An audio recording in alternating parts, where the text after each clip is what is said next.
Sëñ Ndiol Sarr ñu ngi leen di nuyu bu baax di ziar. waaw ñu ngi leen di ziar bu baax di leen delloo fay bu baax incha allah di leen nuyu di leen ziar bu baax ci liggéey bi rafet bi nga xam ne yéen a ngi koy taxaw di santal Serigne Touba bu baax a baax di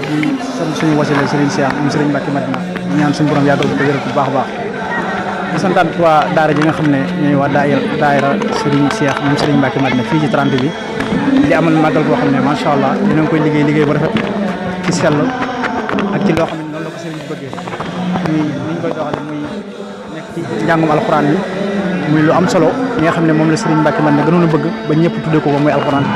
kon loolu ñu ngi koy rafetlu bu baax a baax tax na ñu nit ñu ay dong yoo xam ne yu xeebu ñu féete ñu fi nga xam ne moo ci wàññi ñu bëgg a liggéey Serigne Touba bëgg a liggéey Serigne Mbacke Madina rek ci lañ nekk bëgg a liggéey Serigne Mbacke Madina rek moo tax ñu toog fii te fépp foo xamante ni soxla ñu fa rek fépp foo xam ne soxla nañu fa rek wala ñu woo fa ci liggéey Serigne Mbacke Madina rek dinañ def suñu kettulaay kattan ngir ñu teew fa liggéey Serigne bi kon Serigne Aliou Serigne Cheikh kon di leen wax ne daal liggéey bi rafet na lool macha allah yàlla nañu suñu borom jàppale ba niñ ko commencé muy alquran yi ñu eggale ko noonu ba ne ko Serigne bi bëgg rek ñu amee ko noonu incha allah rabbi ñi ngi sant bu baax a baax daal di gërëm barke Serigne Touba li leen sant bu baax nag ci liggéey bi di leen wax ne ñu nag ñu ngi ci wàññi soobee yàlla moom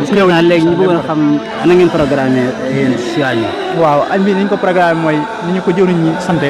ci noonu rek lañ koy doxalee maam togg ko togg bu sell bu am solo